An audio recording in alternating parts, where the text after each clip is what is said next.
어쩌면 그날의 무대에는 아직 누구도 정확히 말하지 않은 비밀이 하나 숨겨져 있었는지도 모른다. 수십 년 동안 같은 시간 같은 형식으로 흘러가던 한 방송에서 예상하지 못한 감정의 파문이 번졌고, 많은 사람들은 왜인지 모르게 발걸음을 멈추고 화면을 바라보았다. 그 이유는 아직 충분히 설명되지 않았다. 왜 하필 그 노래였는지, 왜 하필 그 순간이었는지, 그리고 왜 서로 다른 세대가 동시에 같은 감정에 닿았는지. 이 질문에 대한 답은 지금부터 천천히 드러날 것이다. 무대는 익숙했다. 가요 무대라는 이름이 주는 안정감과 차분한 조명, 그리고 지나온 시간을 존중하는 공기가 그 자리를 감싸고 있었다. 빠른 편집도 자극적인 연출도 없었다. 하지만 그날만큼은 분위기가 달랐다. 노래가 시작되기 전 이미 무언가가 바뀌고 있다는 느낌이 조용히 번지고 있었다. 관객석의 숨결이 가라앉고 카메라는 천천히 한 사람을 비추었다. 전유진이었다. 그녀는 큰 동작을 취하지 않았다. 과장된 표정도 없었다. 그저 무대 한가운데에 서서 조용히 노래를 시작했을 뿐이다. 그러나 그 순간 공기는 달라졌다. 30년 전에 만들어진 애모는 과거의 노래가 아니라 지금 여기에서 다시 태어난 이야기처럼 들리기 시작했다. 누군가는 오래된 기억을 떠올렸고, 누군가는 처음 듣는 멜로디에 귀를 기울였다. 같은 노래였지만 각자의 시간 속에서 다른 의미로 스며들었다. 이 장면이 특별했던 이유는 단순히 노래를 잘 불렀기 때문이 아니었다. 가요 무대는 늘 훌륭한 무대를 보여주어 왔다.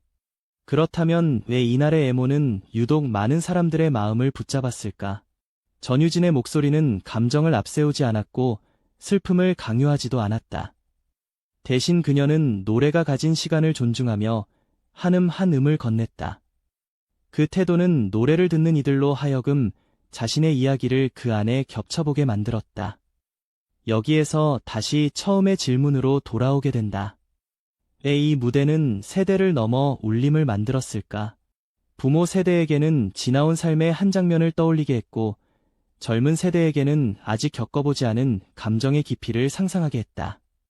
같은 화면을 보며 서로 다른 기억과 감정을 가진 사람들이 동시에 고개를 끄덕이는 드문 순간이 만들어진 것이다. 그 중심에는 전유진의 선택과 태도가 있었다. 이 무대가 남긴 여운은 방송이 끝난 뒤에도 쉽게 사라지지 않았다.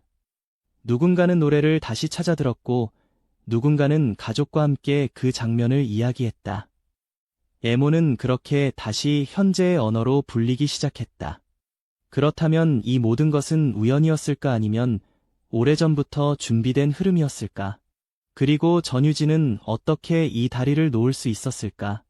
그 답을 찾기 위해 이제 우리는 노래의 시작과 무대의 의미, 그리고 그 이면에 놓인 이야기를 하나씩 따라가 보려 한다. 당신은 그날의 울림을 어떻게 기억하고 있는가?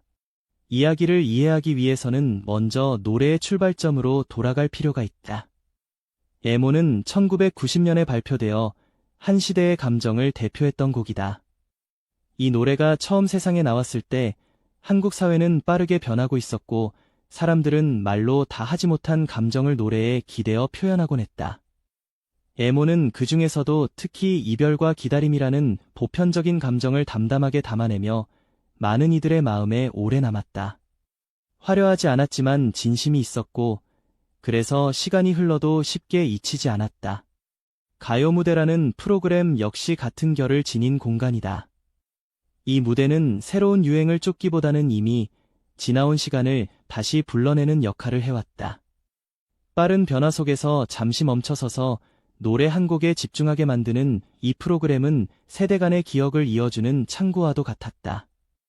부모 세대에게는 삶의 한 장면을 떠올리게 하고, 자녀 세대에게는 과거를 이해할 수 있는 감정의 언어를 제공해왔다.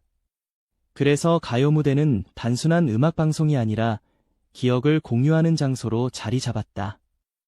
이런 맥락에서 애모가 가요 무대에서 다시 불렸다는 사실은 우연이 아니었다.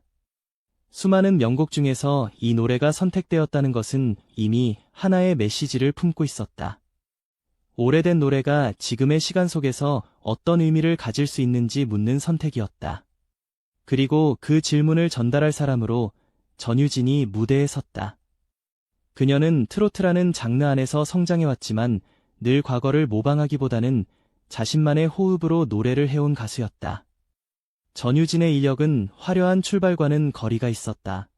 지역 가요제를 통해 무대 경험을 쌓았고 디지털 싱글로 조심스럽게 데뷔했다. 이후 여러 무대를 거치며 대중에게 얼굴을 알렸고 결국 현역가왕에서 최종 1위에 오르며 자신의 이름을 확실히 각인시켰다. 이 과정에서 그녀가 보여준 것은 단기간의 폭발적인 성공이 아니라 꾸준한 성장과 준비였다. 그래서 가요 무대에서의 선택 역시 가벼운 이벤트가 아니라 그 흐름의 연장선에 있었다. 애모를 부르기 위해 전유진이 선택한 방식은 원곡의 감정을 과장하지 않는 것이었다. 원곡이 지닌 무게를 존중하면서도 현재의 언어로 전달하려는 태도가 분명했다. 이는 단순히 노래를 재현하는 것이 아니라 노래가 품고 있는 시간을 관객에게 건네는 작업이었다. 가요 무대라는 공간은 이런 접근을 가능하게 했다. 이곳에서는 경쟁도 순위도 없고 오직 노래와 이야기에 집중할 수 있기 때문이다. 이 장면을 지켜본 많은 시청자들은 자신도 모르게 과거의 기억을 떠올리거나 아직 겪지 않은 감정을 상상하게 되었다. 노래는 각자의 삶 속으로 조용히 들어갔다. 이것이 바로 가요 무대와 애모가 만나 만들어낸 힘이었다. 한 곡의 노래가 세대를 넘어 다시 기능하기 시작한 것이다. 하지만 이 모든 것은 아직 표면에 드러난 이야기일 뿐이었다. 무대 위에서 벌어진 진짜 변화와 그 이후의 파장은 이제부터 본격적으로 드러나기 시작한다. 하지만 이것은 시작에 불과했습니다. 무대가 진행될수록 분위기는 점점 깊어졌다. 전유진의 목소리는 처음부터 끝까지 같은 온도로 흐르지 않았다. 낮게 시작된 음은 서서히 호흡을 넓혀갔고 감정은 밀어붙이기보다는 기다림 속에서 쌓여갔다. 이 과정은 듣는 이로 하여금 자연스럽게 자신의 기억을 꺼내게 만들었다. 노래를 듣는 시간이 길어질수록 관객은 무대 위 가수가 아니라 자신의 삶을 바라보고 있었다. 그러나 이 무대가 특별했던 이유는 감동만으로 설명되지는 않는다. 사실 가요 무대는 젊은 가수에게 결코 쉬운 무대가 아니다. 관객의 상당수는 원곡과 그 시대를 기억하는 사람들이다. 작은 어색함 하나도 바로 느껴질 수 있고 진정성이 부족하면 곧바로 거리감이 생긴다. 전유진에게 이 무대는 찬사를 보장받은 자리가 아니라 오히려 시험대에 가까웠다. 이 긴장감은 노래의 중반부에서 가장 크게 다가왔다. 애모의 가사는 점점 더 깊은 감정으로 들어가지만 그 감정을 어떻게 표현하느냐에 따라 노래는 완전히 다른 방향으로 흐를 수 있다. 지나치게 감정을 드러내면 과거의 모방처럼 보일 수 있고 너무 절제하면 공감이 닿지 않을 수 있다. 그 미묘한 경계에서 전유진은 한 발 물러서는 선택을 했다. 그녀는 소리를 키우는 대신 호흡을 남겼고 그 여백은 오히려 감정을 더 크게 만들었다. 이 순간이 바로 많은 시청자들이 고개를 들게 된 지점이었다. 노래는 클라이맥스로 향하고 있었지만 무대는 요란해지지 않았다. 조명은 그대로였고 카메라는 과도한 연출을 피했다. 그 대신 전유진의 얼굴과 목소리만이 화면을 채웠다. 이 단순한 구성은 노래의 메시지를 더욱 또렷하게 만들었다. 이별의 슬픔은 특정한 이야기가 아니라 누구나 한 번쯤 겪었을 감정으로 확장되었다. 여기서 예상하지 못한 변화가 일어났다. 가요 무대를 주로 시청하던 세대뿐만 아니라 젊은 세대 역시 이 무대에 반응하기 시작한 것이다. 방송 이후 온라인 공간에는 다양한 반응이 이어졌다. 처음 애모를 들었다는 사람들은 노래가 오래되었다는 사실보다 감정의 진정성에 주목했고, 원곡을 기억하는 사람들은 새로운 해석에 대해 이야기하기 시작했다. 노래 하나가 대화를 만들고 세대를 넘는 공통의 화제가 되었다. 이 반응은 전유진에게도 새로운 의미로 다가왔다. 그녀는 늘 트로트라는 장르 안에서 자신의 길을 고민해왔고 과거와 현재 사이에서 균형을 찾고자 했다. 이번 무대는 그 고민이 하나의 답으로 이어진 순간이었다. 전통을 존중하되 그것에 머물지 않고 현재의 언어로 다시 전달하는 것, 그 선택이 무대 위에서 분명하게 드러났다. 노래가 끝나갈 무렵 전유진은 마지막 음을 길게 끌지 않았다. 여운은 남겼지만 결론을 강요하지 않았다. 그 짧은 정적 속에서 많은 시청자들은 각자의 방식으로 감정을 정리했다. 누군가는 눈을 감았고 누군가는 조용히 한숨을 내쉬었다. 이 장면은 단순한 방송의 한 컷을 넘어 하나의 경험으로 남았다. 그리고 이 경험은 이후 더 큰 파장으로 이어질 준비를 하고 있었다. 그리고 아무도 예상하지 못한 순간이 왔습니다. 방송이 끝난 뒤에도 그 무대의 장면은 쉽게 사라지지 않았다. 화면은 꺼졌지만 노래는 각자의 일상 속에서 다시 재생되기 시작했다. 누군가는 집안에서 조용히 원곡을 찾아 들었고, 누군가는 가족과 함께 그날의 무대를 이야기했다. 이 여운은 단순한 감동을 넘어 하나의 질문으로 남았다. 이 노래는 지금 다시 의미를 갖게 되었을까? 그 답은 무대 뒤의 선택들에서 조금씩 드러난다. 가요 무대는 늘 정해진 흐름과 질서를 지키는 프로그램이다. 그 안에서 가수는 자신의 개성을 드러내기보다 노래와 시간을 존중해야 한다. 전유진 역시 이 원칙을 따랐다. 그녀는 자신을 앞세우지 않았고 노래가 중심이 되도록 한 발 물러섰다. 이 태도는 결과적으로 무대를 더 단단하게 만들었다. 특히 인상적인 장면이 하나 있었다. 노래가 끝난 직후 전유진은 고개를 깊이 숙여 인사했다. 박수가 이어지는 동안 그녀는 잠시 그 자리에 머물며 관객석을 바라보았다. 화려한 제스처도 없었고 말을 덧붙이지도 않았다. 그 짧은 순간 무대와 객석 사이에는 설명하지 않아도 이해되는 감정의 교류가 있었다. 이 장면은 이후 많은 이들이 다시 찾아본 장면이 되었다. 이 무대가 가진 또 다른 의미는 교육적인 가치에 있다. 애모라는 노래는 단순히 옛 노래가 아니라 한 시대의 감정과 언어를 담고 있다. 전유진의 해석은 젊은 세대에게 과거의 음악이 왜 지금까지 이어져 왔는지를 보여주는 하나의 사례가 되었다. 음악은 유행을 넘어 감정을 전하는 도구라는 사실을 이 무대는 조용히 증명했다. 이는 음악을 처음 접하는 이들에게도 중요한 메시지를 남긴다. 방송 이후 전유진의 이름과 함께 애모는 다시 검색되기 시작했다. 하지만 사람들은 순위나 기록보다 감정에 대해 이야기했다. 누가 어떤 부분에서 울컥했는지, 어떤 가사가 마음에 남았는지를 나누었다. 이런 대화는 음악이 가진 가장 본질적인 역할을 다시 떠올리게 한다. 노래는 경쟁의 대상이 아니라 공유의 언어라는 점이다. 이 장면은 트로트라는 장르가 앞으로 나아갈 방향에 대해서도 많은 것을 시사한다.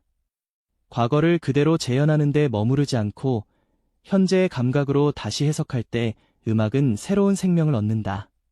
전유진의 무대는 그 가능성을 보여주었다. 전통과 현재 사이에 놓인 다리는 생각보다 단단했고 그 위를 조심스럽게 건너는 방법도 분명히 존재했다. 무대 위의 불이 모두 꺼진 뒤에도 이야기는 계속된다. 애모는 다시 과거로 돌아가지 않았다. 대신 현재의 시간 속에 머물며 새로운 기억을 만들고 있다. 전유진의 선택은 하나의 무대를 넘어 하나의 방향을 제시했다. 이제 남은 질문은 이것이다. 이 울림은 어디까지 이어질 수 있을까? 그리고 우리는 다음에 어떤 노래를 통해 다시 연결되게 될까? 이 질문은 조용히 다음 이야기를 기다리고 있다.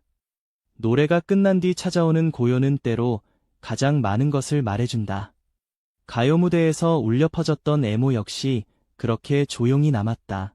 박수와 환호가 사라진 자리에는 쉽게 설명할 수 없는 감정의 잔향이 머물렀다. 사람들은 곧바로 말을 잇지 못했고 잠시 그 여운을 자신의 시간 속에서 정리해야 했다. 이 침묵은 그 무대가 단순한 공연이 아니었음을 보여주는 증거였다. 전유진의 무대는 특별한 선언을 하지 않았다. 미래를 약속하지도 않았고 과거를 정리하겠다고 말하지도 않았다. 다만 노래를 통해 하나의 태도를 보여주었다. 음악을 대하는 자세, 그리고 시간을 대하는 방식이었다. 과거의 감정을 존중하되 그 안에 머물지 않고 현재의 언어로 다시 건네는 일, 이 단순해 보이는 선택이 얼마나 큰 울림을 만들 수 있는지를 그 무대는 조용히 증명했다. 이 장면이 주는 가장 큰 메시지는 세대는 생각보다 멀리 떨어져 있지 않다는 사실이다. 같은 노래를 듣고 서로 다른 기억을 떠올리지만 그 감정의 결은 놀라울 만큼 닮아 있다. 전유진은 그 공통의 지점을 억지로 연결하지 않았다. 대신 노래를 온전히 맡겼고 사람들은 각자의 방식으로 그 다리를 건넜다. 이 과정은 예술이 할 수 있는 가장 건강한 역할을 보여준다. 가요 무대라는 공간 역시 다시 한번 그 의미를 확인시켰다. 이 무대는 과거를 박제하는 장소가 아니라 현재와 대화하는 창구였다. 오래된 노래는 새로운 해석을 통해 다시 숨을 쉬었고 젊은 목소리는 전통 속에서 자리를 찾았다. 이는 음악이 세대를 교육하고 이해하게 만드는 힘을 지니고 있음을 보여준다. 듣는다는 행위는 단순한 소비가 아니라 배우는 과정이 될 수 있다. 마지막으로 이야기는 우리에게 질문을 남긴다. 우리는 얼마나 자주 노래를 통해 서로의 시간을 이해하려 노력하고 있을까? 빠르게 흘러가는 일상 속에서 한 곡의 노래에 귀를 기울일 여유는 남아있을까? 전유진의 애모가 남긴 울림은 그 질문에 대한 하나의 힌트일지도 모른다. 이 무대를 통해 느낀 감정이 있다면 그것을 누군가와 나누어 보기를 권하고 싶다. 그리고 이야기가 계속 이어지기를 바란다면 조용히 이 채널을 지켜봐 주기를 부탁드린다. 다음 노래가 다시 우리를 연결해줄 그 순간을 함께 기다리며